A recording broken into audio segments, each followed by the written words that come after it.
I'm just stitching out some of the decorative stitches on the Pfaff Ambition Essentials. Now there is a lot of stitches on this machine, and I guarantee they're going to look much better stitched out than they do just sitting up here on pictured.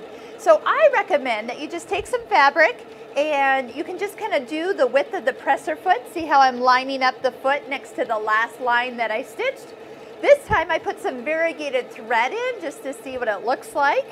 And as I kind of get down towards the end of my pattern, I can put the auto stop on, and then it'll finish my pattern and lock it for me. And then just pick the next stitch and just make yourself a nice little stitch book to really see what these stitches look like. I'm not really doing them in any random order, just picking something that looks fun. Here's a little stars.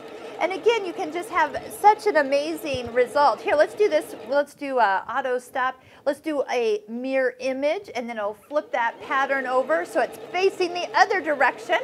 So instead of having your fabric all bunched up into the middle area, you can actually go ahead and, whoop, there we go, get it to flip the stitch in the direction that you're wanting it to go. So see how quick and easy by the looking at those stitches, they look so much more fun when you take the time to stitch them out.